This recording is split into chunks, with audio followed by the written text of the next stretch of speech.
এখন থেকে ওয়ারিশান সূত্রে প্রাপ্ত সম্পত্তির ক্ষেত্রে খাজনা পরিশোধ করতে গেলে মানতে হবে বিশেষ কিছু নির্দেশনা, এবং এই নির্দেশনাগুলো না মেনে যদি কোনো ব্যক্তি খাজনা পরিশোধ করতে যায় তাহলে কোনোভাবেই তিনি তার নাম দিয়ে ওই ওয়ারিশান সম্পত্তিগুলোর অনুকূলে কোনোভাবেই খাজনা পরিশোধ করতে পারবেন না।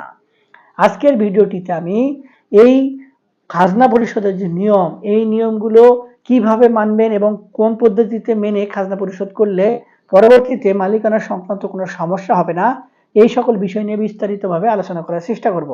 তো ভিডিওটি দেখার পর যদি আপনার ভালো লেগে থাকে, আরও কোনো ভিডিও দেখার আগ্রহ জন্মায়, তাহলে আমাদের চ্যানেলটি সাবস্ক্রাইব করে রাখতে পারেন। আর যদি আপনি নিয়মিত আমাদের ভিডিওগুলো দেখে থাকেন তাহলে বরাবরের মতো লাইক, কমেন্ট এবং শেয়ার করে আমাদেরকে অনুপ্রেরণা দিবেন। খাজনা স্বাভাবিকভাবেই নির্দিষ্ট সময় পর পর নির্দিষ্ট পরিমাণে সরকারি রাজস্ব খাতে পরিশোধ করে কিংবা জমা দিতে হয়। এখন যদি সম্পত্তির কোনো মালিক টানা 3 বছর সম্পত্তির অনুকূলে খাজনা পরিশোধ না করে তাহলে সেই সকল সম্পত্তি কিন্তু আইনগতভাবেই খাস তালিকাভুক্ত হওয়ার সুযোগ রয়েছে, কিংবা রাষ্ট্র ইচ্ছা করলে সেই সকল সম্পত্তি বাজেয়াপ্ত করে পরবর্তীতে নিলামেও তুলতে পারে। এখন খাজনা পরিশোধ করতে হয় সম্পত্তির মালিককে কিংবা সেই মালিকের নামে। এখন যদি এমন একজন ব্যক্তি খাজনা পরিশোধ করতে চায় একটি নির্দিষ্ট সম্পত্তির, তিনি ওই সম্পত্তির মালিক না, ভোগ দখলে নেই কিংবা কোনো সম্পর্কই নেই, তিনি যদি ওই সকল সম্পত্তির অনুকূলে খাজনা পরিশোধ করতে চান তাহলে শুধু তিনি মাধ্যম হিসেবে খাজনা পরিশোধ করতে পারবেন। খাজনা জমা হবে সম্পত্তির মূল মালিকের নামে, কিন্তু তিনি যদি তার নামে খাজনা পরিশোধ করতে চান সেটি কিন্তু কোনোভাবেই সম্ভব নয়। কেননা খাজনা যে সম্পত্তির অনুকূলে পরিশোধ করা হয় ওই সকল সম্পত্তির যে নির্দিষ্ট মালিক সেই মালিকের নামেই জমা হবে। এর পেছনের কিছু গুরুত্বপূর্ণ কারণ রয়েছে, অর্থাৎ সম্পত্তির প্রথমে মালিকানা অর্জন করতে হয়, তারপরে সম্পত্তির অনুকূলে খাজনা পরিশোধ করার জন্য নিজেদের নামে হোল্ডিং নাম্বার খুলতে হয়, এবং ওই হোল্ডিং নাম্বারে যে ব্যক্তির নাম রয়েছে সেই ব্যক্তি খাজনা পরিশোধ করতে পারবেন।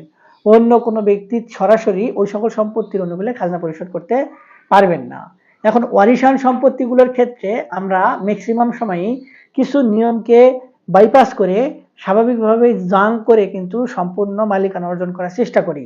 এক্ষেত্রে আমাদের দেশের ঘুষখোর কিছু কর্মকর্তা রয়েছেন, তারাও এর সঙ্গে জড়িত, আবার আমরা অনেক সময় ওয়ারিশরাও এর সঙ্গে ওতপ্রোতভাবে জড়িত।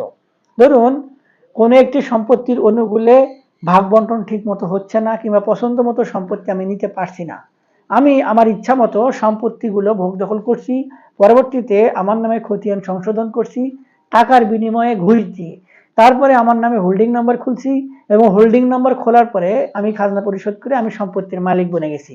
এখন এই যে প্রসেসটি ফলো করলেন, এই প্রসেসটির আগে আরো কিছু কিন্তু প্রসেস রয়েছে, যে প্রসেসটি ফলো না করলে আপনি এই পর্যন্ত গেলেন, খাজনা পরিশোধ করলেন, সবকিছু ঠিকঠাক রয়েছে, কিন্তু আপনার বিপক্ষে যদি কোনো ওয়ারিশ চ্যালেঞ্জ করে তাহলে কিন্তু আপনার নামজারি খতিয়ান সংশোধনের ব্যাপারটিও বাতিল, আপনার নামে হোল্ডিং নাম্বারও বাতিল, আপনি প্রতারণার জন্য বর্তমানে ভূমি অপরাধ প্রতিরোধ এবং প্রতিকার আইন 2023 অনুযায়ী সর্বোচ্চ 7 বছরের জেল পর্যন্ত খাটতে পারে। তাহলে এখন এই যে খাজনা পর্যন্ত পৌঁছানোর এই নিয়মগুলো কি, এ ব্যাপারে অনেক আগে থেকেই কিন্তু আইন রয়েছে। রাষ্ট্রীয় অধিগ্রহণ ও প্রজাস্বত্ব আইনের 143-এর খ ধারা অনুযায়ী বিস্তৃত এবং সুস্পষ্টভাবে বিশ্লেষণ করা হয়েছে, যেমনটি উত্তরাধিগণের উপর ভিত্তি করে খতিয়ান সংশোধন। 1. পূর্বপুরুষের মৃত্যুর পর উত্তরাধিকার সূত্রে যারা তাদের নিজস্ব পারিবারিক আইন অনুযায়ী স্থাবর সম্পত্তি অর্জন করেছেন তারা আপসমূলে উক্ত সম্পত্তি নিজেদের মধ্যে বণ্টন করে নেবেন। এরূপ বাটোয়ারার পর সংশ্লিষ্ট সকল পক্ষ কর্তৃক বণ্টননামা দলিল প্রস্তুত ও স্বাক্ষর করতে হবে এবং নিবন্ধন আইন 1908 অনুযায়ী নিবন্ধন করতে হবে। 2. উপধারা 1 অনুযায়ী প্রস্তুতকৃত, স্বাক্ষরকৃত এবং নিবন্ধিত বণ্টননামা দলিল উপস্থাপন করার পর রাজস্ব কর্মকর্তা সেই মোতাবেক খতিয়ান সংশোধন করবে। এখানে যে বিষয়টি সুস্পষ্টভাবে উঠে এসেছে সেটি হচ্ছে, সর্বপ্রথম ওয়ারিশদের মধ্যে নিজেরা আপসমূলে বণ্টন দলিল করতে হবে, অর্থাৎ 3-4 জন 5 জন যদি ওয়ারিশ থেকে থাকেন তাহলে সকল ওয়ারিশরা আগে নিজেদের মধ্যে সমঝোতা করতে হবে কোন সম্পত্তিটি কে কিভাবে ভোগ দখল করবেন, ভাগাভাগি কে কতটুকু অংশ পাবেন, এটি তার নিজস্ব ধর্মীয় আইন কিংবা পারিবারিক আইন অনুযায়ী কিন্তু ভাগ বন্টন হয়ে থাকে। এই বিষয়টিও কিন্তু এই আইনটিতে স্পষ্টভাবে বলেছেন।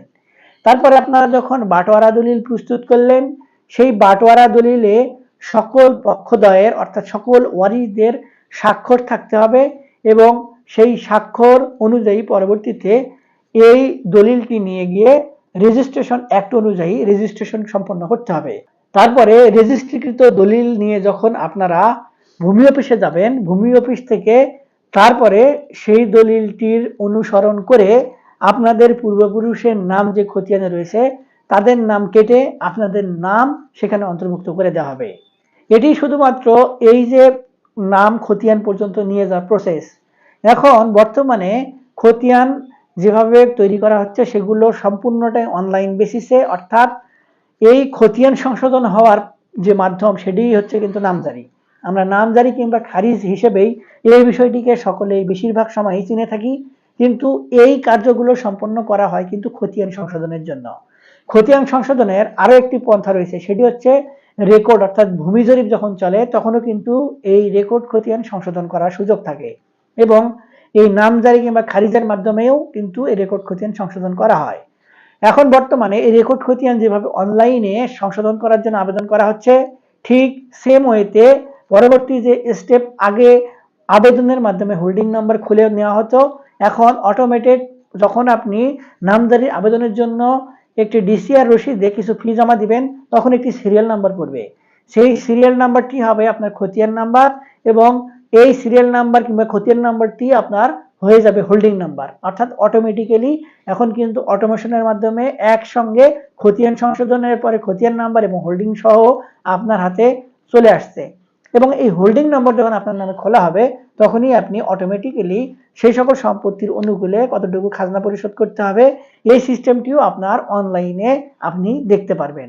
এই যে প্রসেস, অর্থাৎ সর্বপ্রথম বাটোয়ারা দলিল, পরবর্তীতে সেটি রেজিস্ট্রেশন, পরবর্তীতে সেই রেজিস্ট্রেশন অনুযায়ী নির্দিষ্ট ফি পরিশোধ করে এবং সকল ডকুমেন্ট আপনার জমা দিয়ে, অর্থাৎ ডকুমেন্টের মধ্যে পড়ে আপনার পূর্বপুরুষ যার কাছ থেকে আপনার সম্পত্তি পেয়েছেন সেই সকল ব্যক্তি কিভাবে মালিকানা অর্জন করলেন সেই সকল ডকুমেন্ট, অর্থাৎ ভায়া দলিল, তারপরে আপনাদের বন্টননামা দলিল, সেই দলিলের পরে আপনারা যারা নামজারি কিংবা খতিয়ান সংশোধনের জন্য আবেদন করবেন আপনাদের ব্যক্তিগত ইনফরমেশন, অর্থাৎ আপনার নাম, ভোটার আইডি কার্ড, পাসপোর্ট সাইজের ছবি এবং যে সম্পত্তিটি আপনি অংশ পেয়েছেন বাটোয়ারা দলিলে উল্লেখিত সেই সম্পত্তির অনুকূলে আপনার মৌজা ম্যাপ নিয়ে আবেদন করে তারপরে সেই আবেদনের পরিপ্রেক্ষিতে আপনাদের খতিয়ান সংশোধন করে তারপরে হোল্ডিং নম্বর খুলে তারপরে আপনার খাজনা পরিশোধ করতে হবে।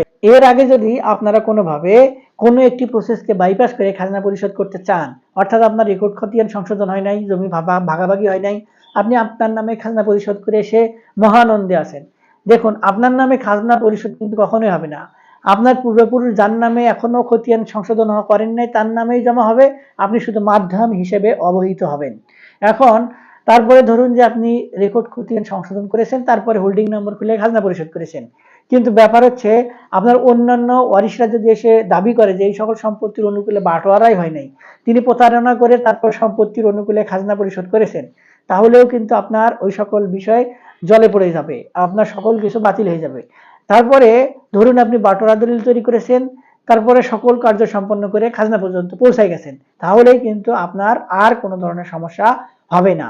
কেননা আপোষে বন্টন দলিল যেহেতু হয়েছে, অন্য ওয়ারিশরা এসে আপনার যে সকল সম্পত্তি ভোগ দখলে রয়েছে, যে সকল সম্পত্তির অনুকূলে আপনি খাজনা পরিশোধ করছেন সেই সকল সম্পত্তির মালিকানা কিংবা ভাগ চাওয়ার তাদের কোনো সুযোগ নেই, রাষ্ট্র তাদেরকে ওই সুযোগ দিচ্ছে না, উল্টো আপনাকে হয়রানির দায়ে আপনারা তাকে ভূমি অপরাধ প্রতিরোধ এবং প্রতিকার আইন অনুযায়ী সর্বোচ্চ 7 বছর থেকে 2 বছর পর্যন্ত কারাদণ্ড এবং আর্থিকভাবে আপনাকে ক্ষতিগ্রস্ত করার জন্য আর্থিক জরিমানাও সংগ্রহ কিংবা তার কাছ থেকে দাবি করে নিতে পারবেন। তো সম্পূর্ণ বিষয়টি হচ্ছে এই, আশা করি আমার যে সকল ভিউয়ার্স রয়েছে এই ভিডিওটি দেখার পরে কোনোভাবেই আর ওয়ারিশান সম্পত্তি নিয়ে পরবর্তীতে তাদের কোনো ধরনের সমস্যা হবে না। তারপরে যদি কোনো ধরনের সংশয় থেকে থাকে আমার ভিডিওর নিচে কমেন্ট বক্স রয়েছেন, সেখানে কমেন্টস করবেন, আমি আপনাদের প্রশ্নের কিংবা আপনার সমস্যার সমাধান দেওয়ার চেষ্টা করব। আজকে এ পর্যন্তই, দেখা হবে সামনে নতুন কোনো ভিডিওতে, ততদিন পর্যন্ত ভালো থাকবেন, ধন্যবাদ।